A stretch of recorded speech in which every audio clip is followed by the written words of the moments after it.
Okay, let me start that over. Start over. Act 2. Act 2. Take 2.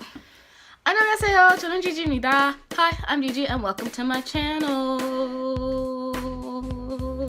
Today I am finally giving you guys a video that you have been asking for, which is a Wellesley College Q&A. So I compiled a list of questions that people have asked me in the comments of my past videos, and I also went on Facebook and asked some members of the class of 2022. Congrats to everyone who's gotten in so far. But yeah, I asked them for some questions too, and so I'm gonna be answering all those questions here today. So this video is gonna be specific to Wellesley in terms of like if you're interested in coming but you haven't yet committed, and like things you might want to know before deciding whether or not you want to come here. If you guys want me to, I can make a separate video that are more like once you're admitted and like questions that you'll get then. So like things that are specific to classes or like stuff like that. This video might be a little bit long, so I'll leave the list of all the questions that I'm answering in the description box below so that you can skip to those parts of the video if you'd like to. So without further ado, let's get on with the video. The very first question is, what is Wellesley College and why is it special? Wellesley College, one of the most prestigious and highly respected institutions of higher education in the country. And Wellesley College is the nation's top college for women, provided its 2,300 students with opportunities that prepare them to realize their own highest ambitions and compete in any setting. Long story short, Wellesley is a liberal arts institution for women. There you go. What is Wellesley College known for besides the fact that it's an all-girls school? We are known for our great education, beautiful campus, but probably most commonly the fact that Hillary Clinton attended here and graduated here. Okay, so the question that I get asked the most, like both like in my videos and like in person when I'm talking to people when I'm talking about Wellesley, is why you so stupid? is how do you meet boys? Well, I've got news for you. Wellesley College is not a black hole. What? Boys do not just disappear the minute they step onto this campus, right? So like you can have boys here. Boys could be on campus, in your classes, and yes, even in your dorms. If you want to meet boys off campus, there are a couple of ways you can do so. Wellesley provides 3 different ways to get off campus and out of here. We have a free shuttle van that takes us to Babson and Olin, which are 2 schools down the street from us and runs about every half an hour. We have a Peter Pan bus that takes us into Cambridge, where MIT and Harvard are, and it runs about every hour, free from Monday through Friday, like, is it 7 o'clock? And then you have to pay $6 round trip on the weekends. And then on Saturdays, we have a shuttle bus that takes us to Natick Mall, a movie theater, Target, and like other stores and like bookstores over there. That also is $6 round trip. The next question is, how diverse is Wellesley? Well, let's look at the breakdown, shall we? So Wellesley represents all 50 states and 83 countries of birth. When you look at the demographic breakdown, this is what you see.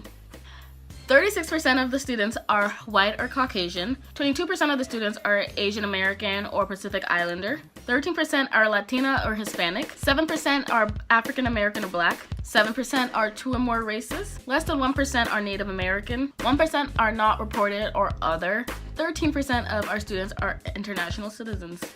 As I mentioned before, Wellesley College is located in Wellesley, Massachusetts. So what's in Wellesley? Like, what can we do here? So there's like this small little pathway on the east side of campus that takes us right into this long street. And in less than half a mile, you can find so many stores such as like JP Licks, CVS, Starbucks, Be Good, Altastrada, and like a bunch of other like places to eat and stuff like that. It can be a little bit pricey because it caters to the town of Wellesley, but they exist. And then there's also like nail salons and bookstores and like stuff like that. And so if you need something like really quickly, you can run to like CVS, you can run to like, there's a bookstore that sells a lot of like cute little small gift thingies. So if you don't want to go all the way into Boston, that is an alternative that we have here. The next question, how do you survive winter in Boston? This is a really good question. My first suggestion is to spend a couple extra dollars on a nice quality coat. Yes, you can do the whole like layering method where you just wear like 10 shirts and then like 10 more sweatshirts and then like 10 jackets and stuff. But if you just spend a couple extra dollars and buy a good quality coat, that will do most of the job for you so that you don't have to do all the layering and stuff like that. You don't have to go crazy expensive because there are like super high-end brands, but you can find like other brands that do a really good job. Another thing I didn't know before I came here is that you should buy coats and stuff like that in the places where you are going to be experiencing these extreme weathers, which means that you shouldn't buy your coats until you come to Boston. They make coats in materials that can work in these weathers specifically, so it targets to the weather in Boston. So buy your coat when you get here instead of getting it like buying it at home. Make sure that you check the labels when you like start to buy them, and that it says that it's like waterproof and made for extreme weather, because that's going to be important. And then my next suggestions when it comes to winter is invest in some like gloves, scarves, hats, boots. Winter boots are a thing. Similar to the coats, the boots are made for snow specifically. So they have like better soles so that you don't slip on these ice lying around and stuff like that. They're thick so they'll keep you warm. So like invest in some nice winter boots. My last piece of advice is drink some warm beverages. That's like a simple thing that you could do because like while you're keeping your outside warm with all your clothing, you can keep your insides warm too with like a nice hot chocolate or coffee or tea or like, I don't know, warm milk if you're into that. And so doing all those things, you'll be able to last winter. What are some of the academic resources we have at Wellesley? Wellesley is not an easy place to study in, meaning the classes are gonna be hard because that's what we're trying to like do, you know?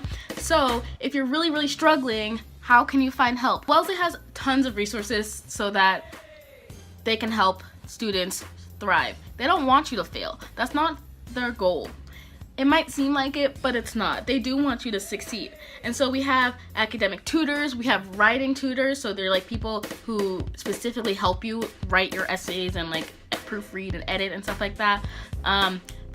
We have office hours like any college does, but aside from office hours, most teachers are willing to meet with you outside of office hours one-on-one.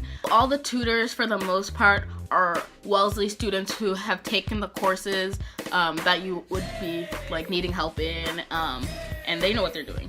They're smart. I've also been asked to talk a little bit about mental health resources. Mental health is extremely important here. Like, we really want to make sure that everyone is in a good place at all times. Even if you're not in the best of places, we want everyone to know that like we care and like we want you to be doing okay.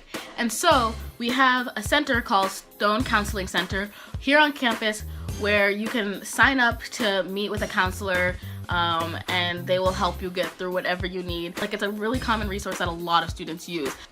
Okay, so the deal with the medicine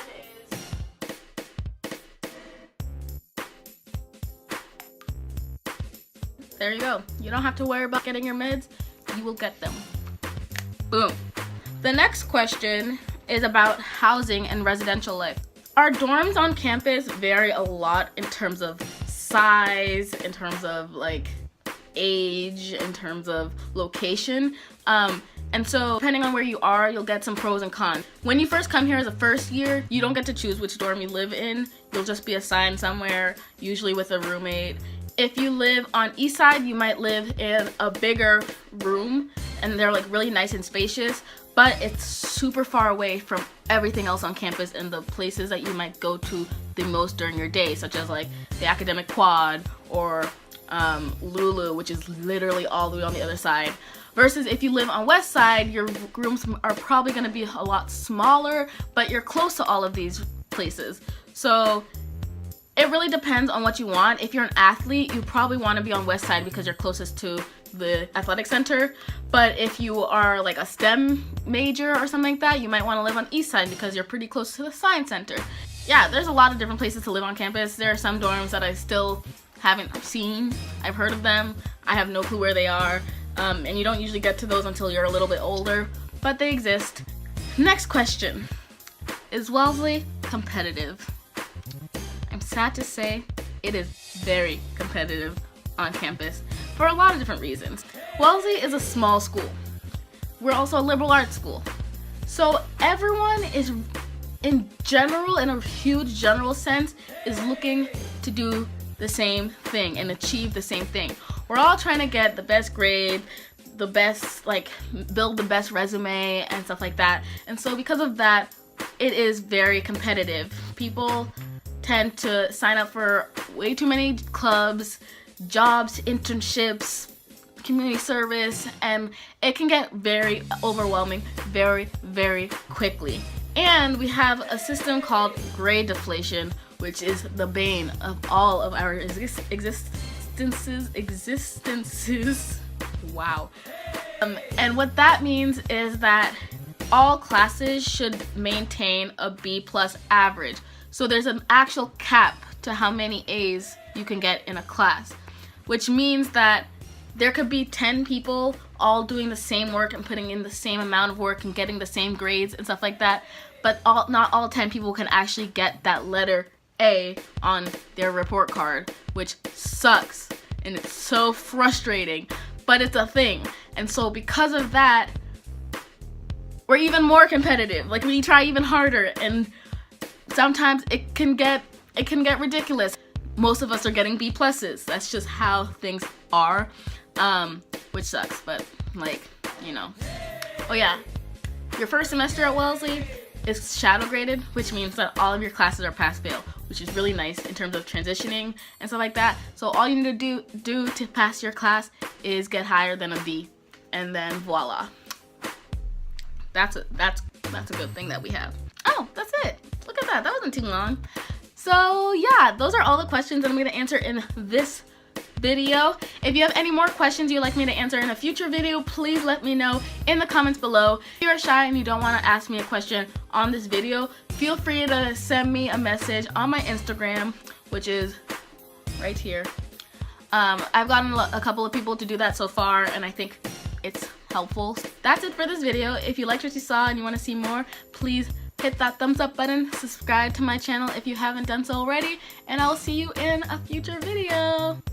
감사합니다. 안녕. Calm down. Calm down. Boys can be... You need to stop shuffling, girl. Girl, you need to stop shuffling. What's my next train of thought? What is up with me today? I'm in a weird mood. I am in a very weird mood.